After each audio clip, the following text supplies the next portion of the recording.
ইন্নাল হামদুলিল্লাহ ওয়াসসালাতু ওয়াসসালামু আলা রাসূলিল্লাহ ওয়া আলা আলিহি ওয়া আসহাবিহি ওয়া মান তাবিআহুম বিইহসানিন ইলা ইয়াউমিদ্দিন আম্মা বাদ। আজকে আমরা জানব মৃত্যুর 4 দিন পূর্বে রাসূল সাল্লাল্লাহু আলাইহি ওয়াসাল্লামের অবস্থা কেমন ছিল। সেই দিনটি ছিল বৃহস্পতিবার। রাসূল সাল্লাল্লাহু আলাইহি ওয়াসাল্লাম রোগ যন্ত্রণায় কাতর হয়ে পড়লেন। তার রোগ যন্ত্রণা বেড়ে যায়। পরবর্তীতে যন্ত্রণা খুব বৃদ্ধি পেলে রাসূল সাল্লাল্লাহু আলাইহি ওয়াসাল্লাম বলে ওঠেন, হালুম্মু উকতুব লাকুম কিতাবান লা তাদিল্লু বাদাহ। কাগজ কলম নিয়ে এসো, তোমরা আমার সামনে এটা পেশ করো, আমি তোমাদের জন্য কিছু লিখে দিয়ে যাই, যাতে তোমরা আর পথভ্রষ্ট না হও।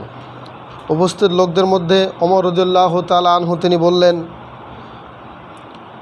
তার উপরে এমন রোগ যন্ত্রণা বেড়ে গেছে, তোমাদের নিকটে কোরআন রয়েছে, আমাদের জন্য আল্লাহর কিতাবই যথেষ্ট। এতে গৃহবাসীদের মধ্যে তর্ক বিতর্ক শুরু হয়ে যায়। কেউ কাগজ কলম আনতে চান, কেউ নিষেধ করতে শুরু করলেন।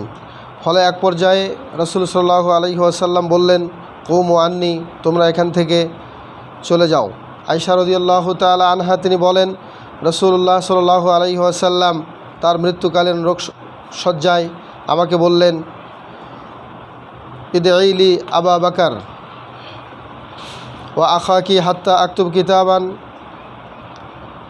ফাআন্নি আখাফু আন ইয়াতামান্না মুতামান্নিন ওয়া ইয়াকুলু কাইলুন আনা আওলা ওয়া ইয়াবাল্লাহু ওয়াল মুমিনুন ইল্লা আবা বকর।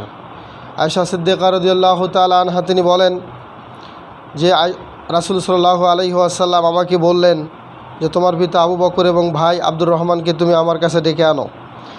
আমি তাদেরকে একটি কাগজ লিখে দেব, কেননা আমি ভয় পাচ্ছি যে কোনো উচ্চাভিলাষী খেলাফতের উচ্চ আকাঙ্ক্ষা পোষণ করতে পারে এবং কোনো ব্যক্তি দাবি করতে পারে যে আমি এর অধিক হকদার, অথচ আল্লাহ এবং মুমিনগণ আবু বকর ব্যতীত অন্য কাউকে প্রত্যাখ্যান করবে। এতে বোঝা যায় যে খেলাফত লিখে দিলে তিনি আবু বকর রাদিয়াল্লাহু তাআলা আনহু এর নামেই লিখতেন। আয়েশা রাদিয়াল্লাহু তাআলা আনহা এর বাধার কারণেই সেটা সম্ভব হয়নি। অথচ আলী রাদিয়াল্লাহু তাআলা আনহু প্রথম খলিফা না হওয়ার জন্য শিয়ারা অন্যায়ভাবে তাকে দায়ী করে থাকে। সম্মানিত উপস্থিতি, ওই সময় তিনি 3টি ওসিয়ত করে গিয়েছিলেন। সবাইকে লক্ষ্য করে যে 3টি ওসিয়ত করেছিলেন মৃত্যুর 4 দিন পূর্বে, সেই ওসিয়তটি ছিল 1, ইহুদি এবং নাসারা ও মুশরিকদের ওপর থেকে একটা আইন পাশ করতে হবে, সেটি হলো তাদেরকে আরব উপদ্বীপ থেকে বের করে দিতে হবে। 2, প্রতিনিধি দলের সম্মান ও আপ্যায়ন অনুরূপভাবে করো যেভাবে আমি করতাম। 3, যেটি সহিহ বুখারীতে আসছে সেটি হচ্ছে বিশ্বনবী বলেছিলেন যে তোমরা আল্লাহর কিতাবকে মজবুত করে আঁকড়ে ধরো, সহিহ বুখারীর 2740 নম্বর হাদিস। এবং সর্বশেষ ইমামতি যেদিন করেছিলেন মৃত্যুর 4 দিন পূর্বে বৃহস্পতিবার মাগরিবের সালাতের ইমামতি ছিল বিশ্বনবীর জীবনের সর্বশেষ ইমামতি। অসুখ সত্ত্বেও তিনি এযাবৎ প্রতি ওয়াক্ত সালাতে ইমামতি করতেন।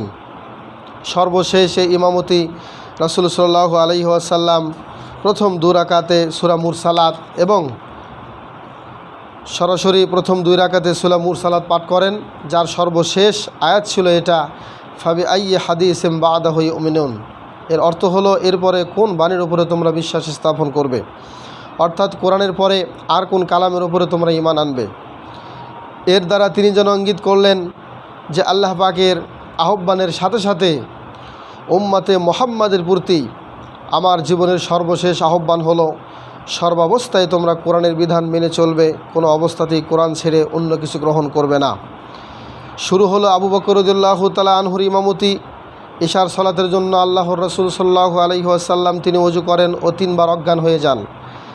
অবশেষে ব্যর্থ হয়ে আবু বকরকে ইমামতি করার নির্দেশ প্রদান করেন।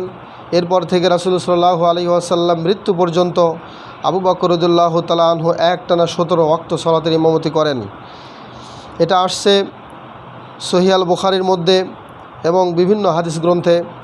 এরপরে লোকেরা খারাপ ধারণা করবে মনে করে আয়েশা রাদিয়াল্লাহু তাআলা আনহা 3 থেকে 4 বার তার পিতার ইমামতির ব্যাপারে আপত্তি তুলে অন্যকে ইমামতির দায়িত্ব প্রদানের অনুরোধ করেন, কিন্তু আল্লাহ রাসূল সাল্লাল্লাহু আলাইহি ওয়াসাল্লাম উক্ত অনুরোধ প্রত্যাখ্যান করে বলেন, ইন্না কুন্না সাওয়াহিবু ইউসুফ মুরু আবা বকরিন ফালিউসাল্লি বিন নাস। তোমরা ইউসুফের সহচারীদের মতো হয়ে গিয়েছো, তোমরা আবু বকরকে বলে দাও সে যেন সালাতের ইমামতি করে। অর্থাৎ জুলাইখা ও তার সহচারী মহিলারা যেভাবে ইউসুফকে অন্যায় কাজে প্রলুব্ধ করতে চাচ্ছিল, তোমরাও তেমনি আমাকে আবু বকরকে বাদ দিয়ে অন্যকে ইমামতি করার মতো অন্যায় নির্দেশ প্রদানে তোমরা আমাকে উদ্বুদ্ধ করতে চাও। এর মাধ্যমে ভবিষ্যৎ খেলাফতের জন্য আবু বকরের প্রতি ইঙ্গিত ছিল। হযরত ওমর রাদিয়াল্লাহু তাআলা আনহু সেটা বুঝতে পেরেই সম্ভবত তার নাম খলিফা হিসেবে প্রস্তাব করেছিলেন এবং সাথে সাথেই সর্বসম্মতভাবে তা গৃহীত এবং অভিনন্দিত হয়। তাছাড়া তার তুলনায় তার তুলনীয় ব্যক্তিত্ব উম্মতের মধ্যেও তখন কেউ ছিল না, ভবিষ্যতেও হবে না। এই ছিল বিশ্বনবীর মৃত্যুর 4 দিন পূর্বের কিছু ঘটনা। ওমা আলাইনা ইল্লাল বালাগ। আসসালামু আলাইকুম ওয়া রাহমাতুল্লাহ।